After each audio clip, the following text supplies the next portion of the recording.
제목이 흥미가 있어 서점에서 산 책들이 있습니다. 그 가운데 하나의 제목을 소개하고 싶습니다. 나라는 이상한 나라라는 책 제목입니다.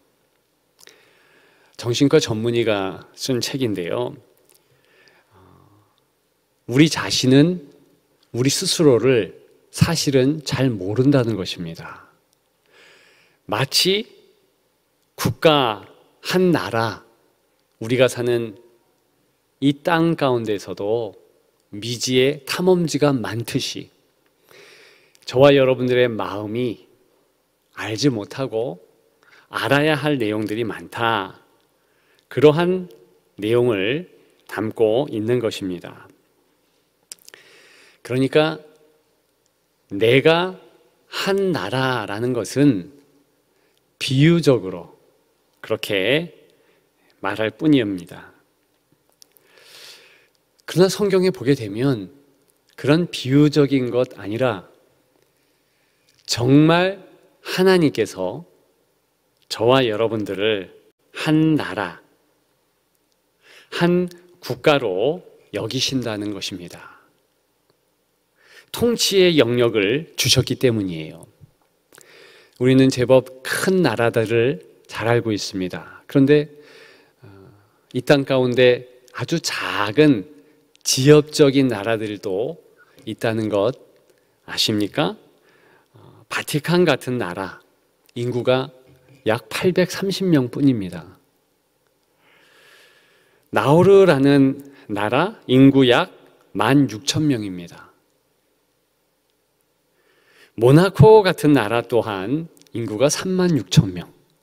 다 아주 적고 인구수도 또한 몇 명 되지 않습니다. 그럼에도 불구하고 주변 국가들의 인정을 받고 그리고 통치권과 자치권, 이 통제력을 가지고 있다면 그러면 국가로, 한 나라로 인정받는 것입니다. 만군의 하나님께서 저와 여러분들을 나라다 이렇게 성경을 보면 말씀하셨다는 것입니다. 우리의 마음만큼 분명한 영적 영토가 어디에 있겠습니까? 여러분들은 마음의 크기를 가늠하실 수 있습니까? 여러분들의 생각의 범주를 역시 또 가늠해 보실 수 있습니까?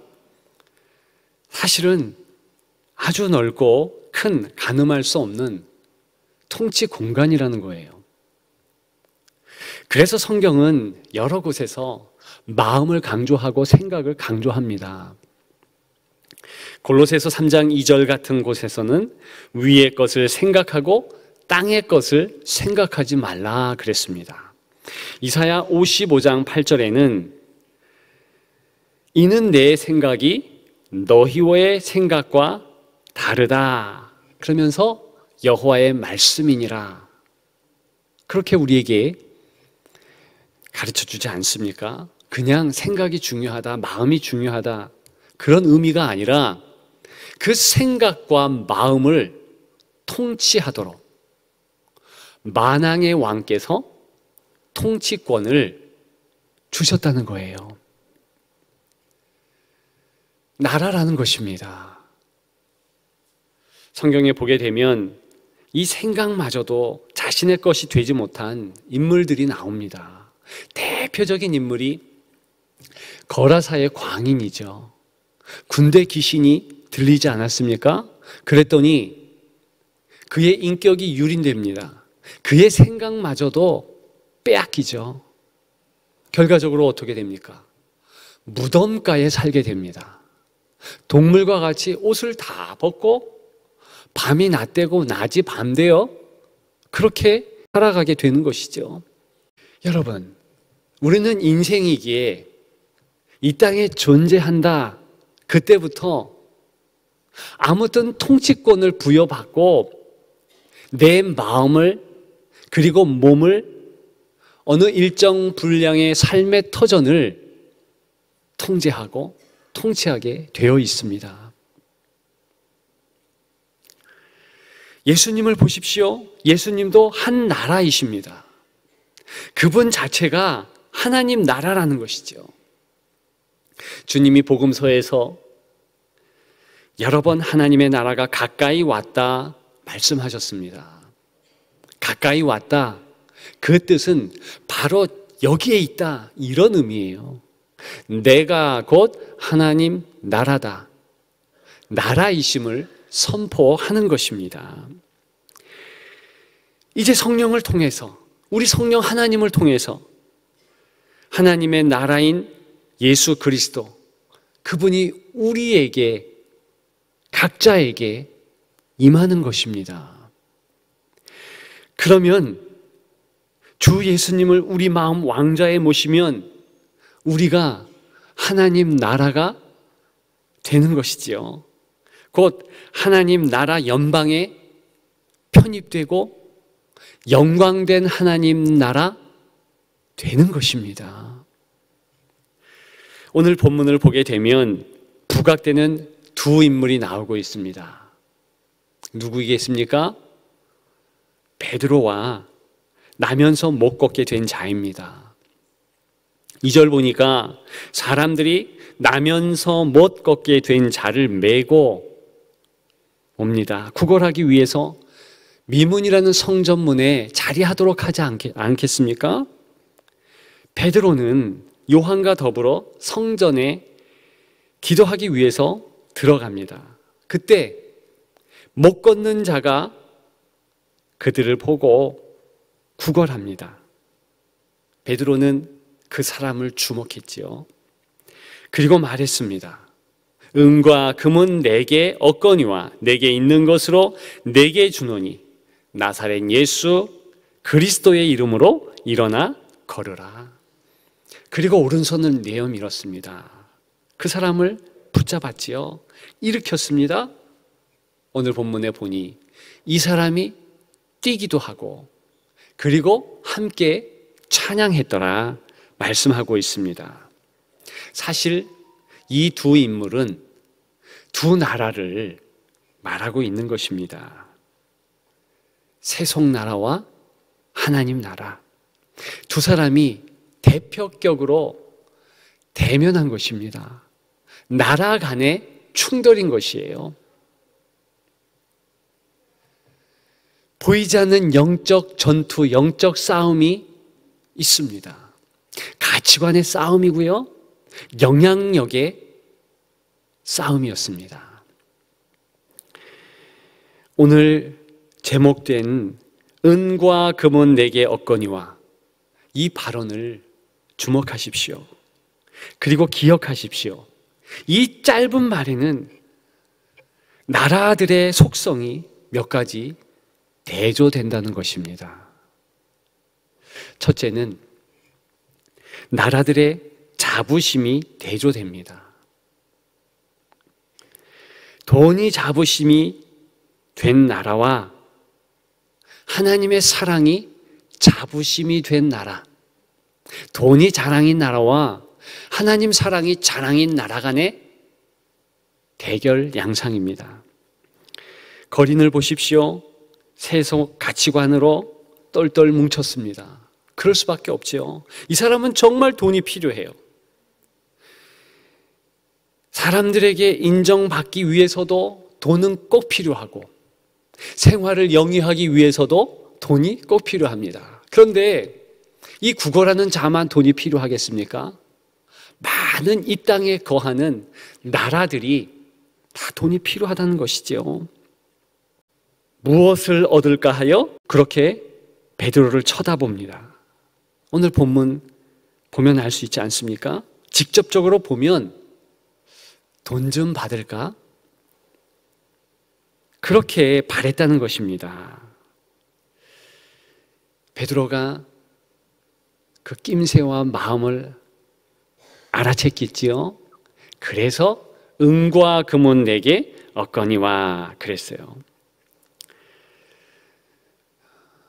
제가 긴 기간 아니고 미국에서 생활한 적이 있습니다. 처음에는 아주 오랫동안 미국에 장기적으로 체류할 계획이 있었기 때문에 차가 필요했어요. 제 로망이 현대차 스포티지였습니다. 왜 그 차였는가? 제일 싸요. 그런데 결과적으로는 돈이 없어서 자전차를 한 대 샀습니다. 그래서 자전거 타고 바트라는 샌프란시스코까지 가는 그런 전철을 이용했습니다. 참 먼 거리예요. 우리나라 전철처럼 좋은 전철이 아니고 가끔 있는 그런 전철이요. 또 참 불편한 전철입니다. 가다가 멈출 때도 있어요. 한 번은 샌프란시스코 건너가는 바다 밑에서 섰습니다. 맑은 유리로 바다 보이는 그런 것이 아니고 아주 동굴같이 깜깜하고 불도 다 꺼지고 근데 쓴 거예요. 그때요 동양인은 혼자 거의 흑인 분들 어떤 인종의 내용을 이야기하는 것이 아닙니다. 마음이 그랬다는 거예요.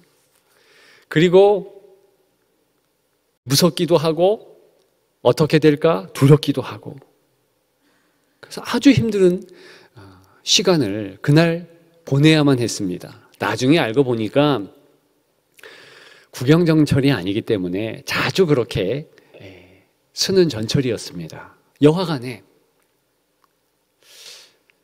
만일 그때 제게 차 살 돈이 있었다면 그런 어려움 안 당했겠다 여러 번 생각하게 되었죠. 요즘 코로나 때문에 어렵습니다. 그래서 우리 교회에서도 잘 다니고 좋은 직장인데 명예퇴직을 종용받는 분들도 계십니다. 기도를 부탁하는 거예요. 마음이 어렵습니다. 또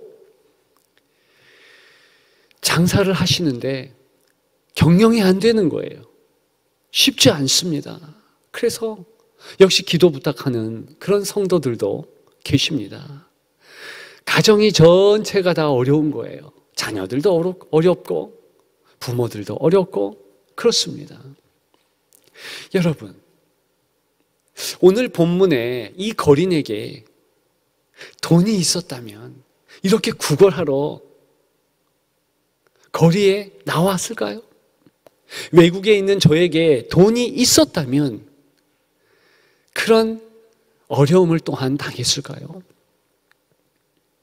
이 코로나 시대에 만일 힘들고 어려울 때 두 손에 가득 돈이 쥐어진다면 어려움을 당하는 우리 성도들이 얼마나 회색이 돌까요?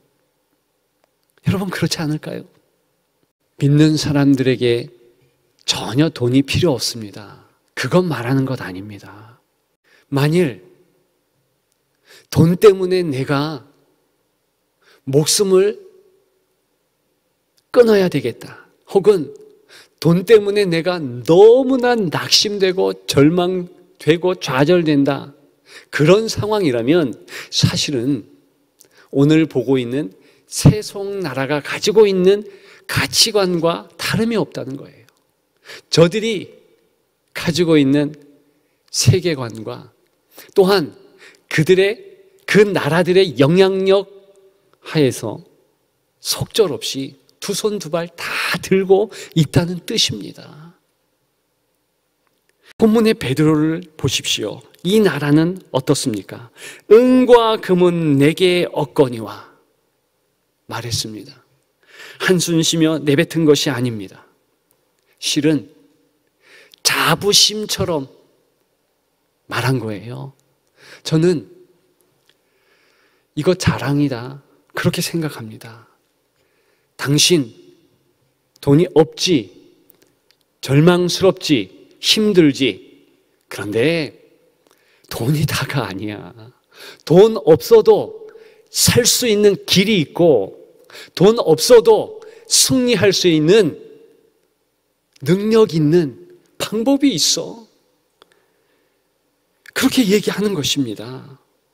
연민의 정을 가지고 예수 그리스도의 사랑을 먼저 받았으니까 그에게 관심 가져주고 당신도 그 가치관, 이 세속나라의 돈의 위력 벗어나라는 것이죠. 하나님 나라들은 돈에 압도되지 않습니다. 사실은요, 돈을 우습게 보죠. 더 정확히 말하면 돈을 바르게 이해합니다. 있으면 좋지만 없어도 괜찮다, 그 정도예요. 사람 목숨까지 쥐락펴락할 정도가 아니다, 정확히 알지요. 어제 본문을 묵상하며 산책을 했습니다. 갑자기 하늘이 어두워지면서 빗방울이 한두 방울 떨어졌습니다. 급한 마음이 생겼습니다. 기도했습니다. 하나님, 우산도 안 가져왔습니다. 성령 하나님, 비 좀 안 내리게 하옵소서.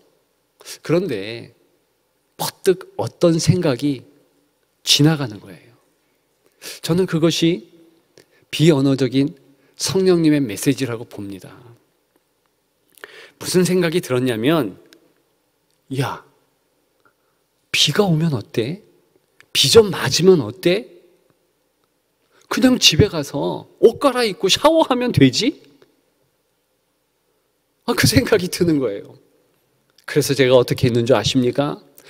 더 느리게, 더 오래도록 산책했습니다. 기도 응답이었을까요? 비는 더 이상 오지 않았습니다. 그런데 저는 비가 이 폭풍우같이 쏟아져도 전혀 개의치 않았을 것입니다. 왜냐? 마음의 각오를 했으니까. 비 좀 맞으면 어때? 여러분, 돈도 그 정도 아닐까요? 돈이 있고 없고가 비가 오고 안 오는 정도의 상황 변화라는 것입니다. 성경은 심지어는 가난이 유익될 때도 많다, 그렇게 말합니다. 대표적으로 야고보서 2장 5절이에요. 이렇게 말합니다. 내 사랑하는 형제들아, 들을지어다. 하나님이 세상에서 가난한 자를 택하사 믿음에 부요하게 하시고 또 자기를 사랑하는 자들에게 약속하신 나라를 상속으로 받게 하지 아니하셨느냐. 여기 보니까 가난한 자가 더 하나님께 기회를 받네요. 먼저 은혜를 받도록 택함 받고 믿음에 부요함 되게 그렇게 여겨지네요. 인도함 받네요. 실제로 성경에 보면 그런 정황들이 많이 있습니다. 가난한 자는 복이 있나니 천국이 그들 것이며. 제가 지금 가난이 더 좋다, 뭐 이런 류의 이야기를 하는 것이 아니에요. 다만 과연 돈이 그렇게 위력이 있는가, 이 부분에 대하여서 항변하고 있는 것일 뿐입니다. 그렇지 않다. 이 땅을 살아가는 여러 조건 중에 단 한 가지일 수밖에 없는 거죠. 다만 없으면 불편하죠. 뭐 심히 불편할 수도 있겠습니다. 그럼에도 불구하고 한 가지 조건, 그거예요. 저는 하나님 나라 된 여러분들이 이러한 당당한 나라의 권세를 찾았으면 좋겠습니다. 아무것도 아니다. 두 번째, 이 나라들의 자신감이 대조됩니다. 은과 금은 내게 없거니와, 현실에 대한 자신감에 찬 그런 발언 아니겠습니까? 돈이 없으면 어때? 또 다른 현실 조건, 건강 없으면 어때? 죄송합니다. 뭐 직장 잘리면 어때? 그런 거죠. 여러분, 하나님 나라들은 현실에 자신감이 있어요. 이유가 있습니다. 이 나라는 혼자 존재한 나라가 아니거든요. 하나님 나라 연방 정부가 위아래로 옆에서 아니하는 그런 나라거든요. 이미 하나님 나라인 것입니다. 여러분, 칼바르트라는 제법 유명한 신학자가 이런 말을 했어요. 이 땅에서 역사에 걸쳐서 진짜 기적은 단 3번뿐이다. 첫째 기적 무엇인가? 성부 하나님께서 이 땅을 창조하신 것이다. 두 번째 기적은 무엇인가? 성자 하나님께서 동정녀 마리아를 통해서 태어나신 것이다. 이 땅 오신 것이다. 세 번째, 마지막 어떤 기적인가? 그것은 성령 하나님께서 하늘을 가르면서 오순절을 기점으로 해서 이 땅에 임하신 것이다. 여러분, 오늘 성삼위 주일이라고 말씀드렸습니다. 뭘 생각하는 주일일까요? 성삼위 하나님께서 왜 이 땅을 그냥 두지 않으셨는가? 그것은요, 이 땅의 나라들을 위함입니다. 저와 여러분들이 그냥 존재하는, 내가 내 마음 통치하고 내 몸을 통치하고 내 삶의 지경 통치하는 이 정도가 아니라, 말씀드렸듯이 하나님 나라의 영방 정부, 그 안에 귀속되어서 그분들의 동행함으로 승리하는 그런 나라라는 것입니다. 여러분, 이 사실에 기인하면 자신감이 솟구치지 않을 수 없다는 것이죠. 주기도문에 보면 여러분, 어떤 기도가 있습니까? 나라가 임하옵시며 뜻이 하늘에서 이루어진 것 같이 땅에서도 이루어지나이다. 이것이 그런 내용입니다. 하나님의 나라가 임한다는 거예요. 주기도문 마지막에도 나라와 권세와 영광이 영원토록 아버지께 있나이다. 여러분, 그 나라는 저와 여러분들도 포함하고 있는 것입니다. 그렇기 때문에 우리는 이 현실 가운데 자신감으로 나아갈 수 있는 것이죠. 여러분, 베드로를 보십시오. 자신감에 은과 금은 내게 없거니와 선포한 거예요. 그 다음에 말도 중요하지요. 내가 있는 것으로 내게 주노니, 바로 삶을 어떻게 살 수 있는가? 내가 가진 거, 없는 거, 별거 아닌 거, 은과 금, 돈, 명예, 건강, 아무것도 아닌 거, 그거 있어도 그만, 있어도 그만, 없어도 그만. 정말 내가 가지고 붙잡아야만 하는 예수 그리스도, 그 이름, 그 이름이 내게 있으므로, 이 선포인 것입니다. 여러분, 오늘 본문의 이 베드로만 이렇게 나아갔는가? 아니에요. 다른 제자들도 마찬가지. 그리고 시간이 흘러서 계속 제자들 남은 여생 살아갈 때에 이렇게 자신감으로 나아갔다는 것입니다. 실제로 베드로도 가진 것 없었죠. 그럼에도 불구하고 예수 그리스도 이름의 권세로 나아갔다. 그래서 성경은, 이 사도행전은 한 나라가 승리했다, 이렇게 선포하는 줄 믿습니다. 저와 여러분들도 다름없습니다. 여전히 하나님 나라의 자신감으로 승리하시기를 주님의 이름으로 축복합니다. 마지막입니다. 세 번째로, 이 나라들의 자유함이 대조됩니다. 은과 금은 내게 없거니와, 어떤 뜻이겠습니까? 그것은 나의 욕망, 나의 선입견으로부터 자유하겠다, 이 선포인 거예요. 베드로라고 왜 자신의 욕망이 없었겠습니까? 그는 어부였잖아요. 돈 벌고자 하는 큰 마음이 있었어요. 그러니까 만선하기를 위해서 밤새도록 고기를 잡았죠. 그물을 던지고 낚시를 하고, 그렇지 않습니까? 제자가 되었습니다. 역시 제자 된 이후에도 그는 높은 명예를 갖고자 하는 욕망이 있었잖아요. 그랬기 때문에 예수님 면전에서 치열하게 싸운 것 아니겠습니까? 네가 높냐 내가 높냐. 여러분, 자기 몸의 보양을 위해서, 자기 몸 잘 되기를 위해서 욕망하지 않았겠습니까? 그랬기 때문에 예수님을 끝까지 따라갔지만 주님이 죽는 그 밤에 3번이나 부인했지요. 왜요?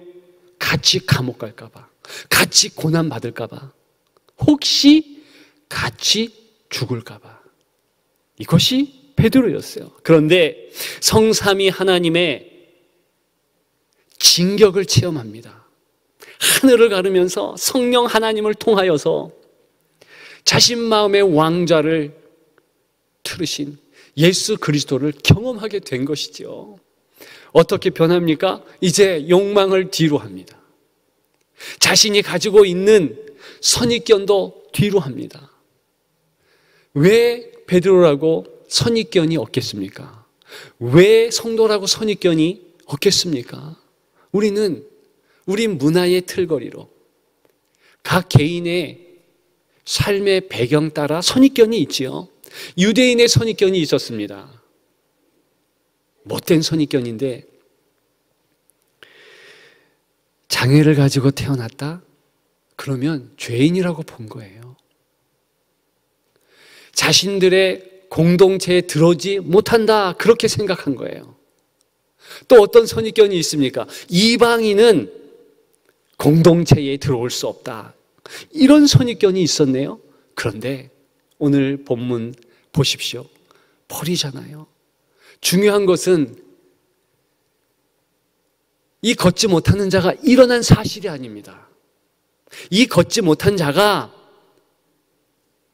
함께 제자들과 찬양했다, 성전에 들어가서 찬양했다, 이 사실이 중요한 거예요. 왜냐? 같은 공동체가 되었다는 것입니다. 이제는 하나 되게 하시는 성령 하나님께서 인도하셔서 유대인인 베드로와 또 저 이방인 고넬료가, 저 사마리아인들이, 에베소 사람들이 같이 교회를 이루었고 서로 선입견을 버리고 같이 손을 잡고 하나님께 예배했다는 것입니다. 교회를 이루었다는 것입니다. 여러분, 한국 교회의 역사를 보게 되면 참 귀한 이런 하나됨의 은혜가 있어요. 여러분, 김제의 금상교회를 아십니까? 기역자 교회라고도 하죠. 근데 이 교회가요, 1896년에 설립됩니다. 그때는 조선시대예요. 산업공상이 있고 남전여비의 유교의 사상이 있었던 때였습니다. 그런데 남자 여자 같이 예배 드린 거예요. 기역자 교회. 왜 기역자겠습니까? 여성들은 왼쪽, 남성들은 오른쪽, 그래서 기역자로 꺾은 거예요, 교회가. 그래서 제일 중앙에는 커튼을 친 거죠. 그렇게 해서 서로 못 보지만 앞에서 말씀 증언자는 보이도록 그렇게 해서 만든 것이죠. 그런데 더 중요한 것은 그 교회는 양반과 천민이 같이 예배드린 교회였습니다. 여러분, 그건 굉장히 어려운 거예요. 여성과 남성과 모여서 예배드리는 것보다 훨씬 어려운 그런 내용이었습니다. 저 서울에 가면 연동교회와 안동교회가 있습니다. 왜 두 교회가 나뉘어졌는가? 양반과 천민이 같이 예배드릴 수 없다, 이것 때문에 교회가 갈라져서 양반교회 따로, 천민교회 따로, 그렇게 해서 안동, 연동 이렇게 나뉜 것이죠. 그런데 이 금산교회는 그게 아닌 거예요. 양반인 조덕삼 씨가 사제를 털어서 교회를 이제 봉헌했습니다. 그 이후에 천민을 전도한 거예요. 누구를 전도했는가?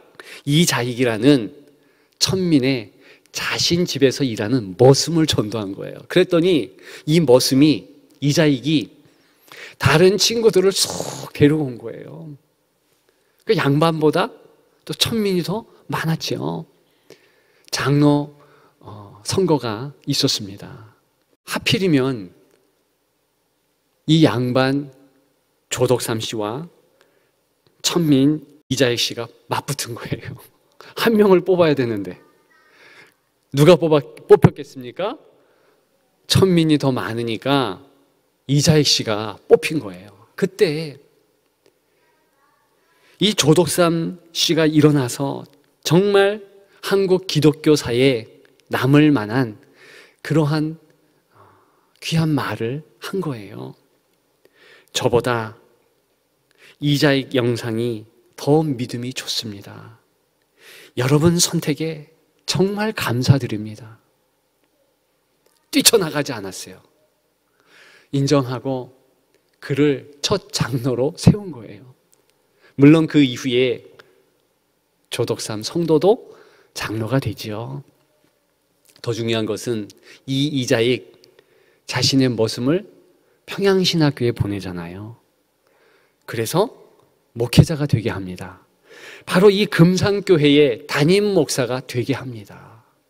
귀한 하나됨의 모습 아니겠습니까? 바로 베드로가 보인 거예요. 은과 금은 내게 없거니와 나의 욕망, 나의 명예 뒤로 하고 나의 선인격 다 치워버리고 오직 성령의 운행하심에 마음을 쏟을 수 있는 하나 된 교회가 이제 시작된 것입니다. 여러분들이 하나님 나라들입니다. 자부심을 갖자, 자신감을 갖자, 자유함으로 승리하자. 여러분, 이 시대에 하나님의 나라들로 넉넉히 승리하시는 바로 하나님의 여러분들이 되시기를 주님의 이름으로 축복합니다.